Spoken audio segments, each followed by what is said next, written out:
C'est les gens qui vont faire le pays. C'est pas le contraire, hein. C'est pas le pays qui fait les gens, c'est les gens qui font le pays. C'est pour ça que moi je revendique le mot de paysan. On est des gens qui faisons le pays, les paysans. C'est ça, notre rôle. Et à travers ça, on fait les produits qui vont avec. Et si les gens sont contents de ce qu'on a fait pendant 2000 ans, il faut bien qu'ils se disent que ce n'est pas les autres qui vont le faire, hein, le pays. Le futur est au futur, mais il faut faire attention à ce que ça va être. Attention.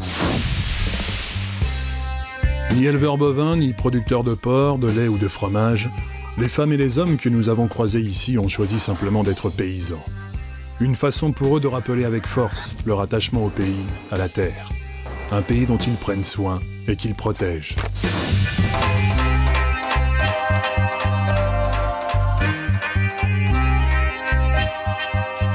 Partout en France, dans le Nord, dans le Trièves, dans le Sud-Ouest, en Bretagne, il existe des paysans qui s'interrogent et se battent pour une agriculture plus juste, plus humaine, plus respectueuse de l'environnement. L'agriculture de l'époque, c'était une agriculture qui était moins soumise aux cours internationaux et aux problèmes de spéculation sur les matières premières. Nous, par exemple, quand on s'est installé, on faisait 1 hectare de melon, on charriait ça avec une petite 4L ou avec un petit tube, on vendait ça sur les marchés locaux. L'agriculture produisait pour des circuits beaucoup plus courts. Il y avait par exemple dans le marché du vin, il y avait énormément de petits, de petits courtiers viticoles qui faisaient que le vin se vendait. Bon, il y a eu aussi des crises dans le passé, mais c'était des crises qui n'avaient pas de commune mesure et la crise d'aujourd'hui. Mais aujourd'hui, le marché est mondial. Quelques gros négociants maîtrisent l'essentiel de la production et font artificiellement baisser le prix du vin français, par exemple, en le mettant en concurrence avec celui du Chili ou d'Australie. Cette année encore, Jean-François perdra de l'argent sur chacun de ses 9 hectares de vignes. Son fils, installé depuis peu, doit travailler à l'extérieur et beaucoup de leurs voisins vont sans doute accepter la prime d'arrachage.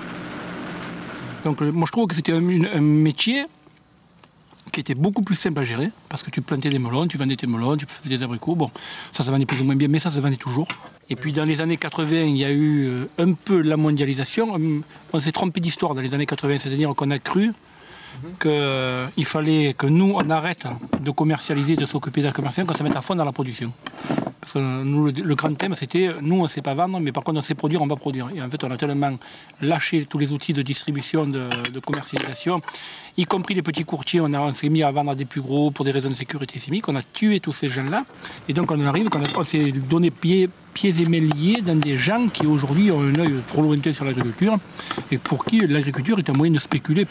C'est-à-dire, au lieu de spéculer sur du gasoil ou du pétrole, ils spéculent sur des produits agricoles.